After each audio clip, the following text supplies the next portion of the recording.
ঘরে ঘরে কোজাগরী লক্ষ্মী পুজোর চল রয়েছে। বাঙালির অতি প্রাচীন এবং আধ্যাত্মিক উৎসব এটি। দেবী লক্ষ্মী ধন, সৌভাগ্য এবং সমৃদ্ধির প্রতীক। অনেক পরিবারে আজও মূর্তি নয়, সরা বা মাটির সরায় আঁকা লক্ষ্মী চিত্রকেই পুজো করা হয়, সেটা এক বা দুজন নয়। এভাবে সরায় দেবী লক্ষ্মীর পুজো বহুল প্রচলিত, বাঙালির সংস্কৃতির এক জীবন্ত ঐতিহ্য। বাংলায় লক্ষ্মী পুজোর সময় সরা ব্যবহার করার উদ্দেশ্য শুধুমাত্র আচার নয়, এটি এক গভীর প্রতীকী ভাবনা বহন করে।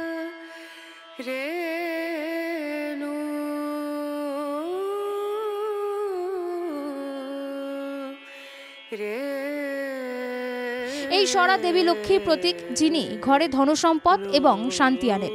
অনেক জায়গায় আবার সরাকে গর্ভবতী নারী রূপেও কল্পনা করা হয়, যা জীবন ও সৃষ্টির প্রতীক। বিভিন্ন অঞ্চলে সরা তৈরির নিজস্ব ধারা ও শৈলী রয়েছে। লক্ষ্মী পুজো উপলক্ষে নদিয়ায় মাটির সরা তৈরি করার চেষ্টা করেন শিল্পীরা। সেই মতো তাহিরপুরের শিল্পীরা সরা তৈরিতে হাত লাগিয়েছেন। এখন এই কয়েকদিন পরে লক্ষ্মী পূজা, তারপরে আকাশে মেঘ বৃষ্টি, এই জন্য কাজ হচ্ছে না। এবছরে কাজ সেরকম হয় নাই, কিন্তু তবু চেষ্টা করছি। সরা পুজো বাংলাদেশি লোকই বেশি করে, এই স্থানীয় লোকরা করে না। আচ্ছা, এই দেশের যারা স্থানীয় তারা পূজা করে না সরা পূজা। তাহিরপুরের পালপাড়ার বাসিন্দারা লক্ষ্মী পুজোর মরশুমে সরার যোগান দিয়ে আসছেন বিগত কয়েক দশক ধরে।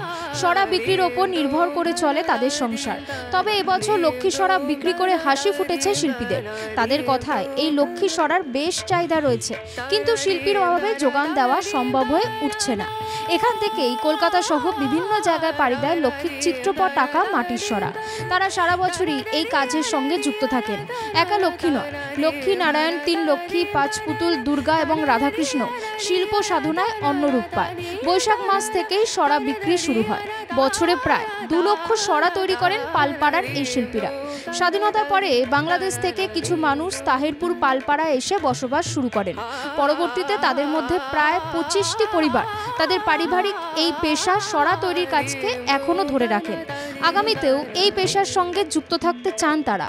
স্বাভাবিকভাবেই যুগের পরিবর্তন হলেও এখনো চাহিদা রয়েছে মাটির সরাতে লক্ষ্মীর চিত্রপটে। মাধব দেবনাথের রিপোর্ট, বাংলা জগৎ।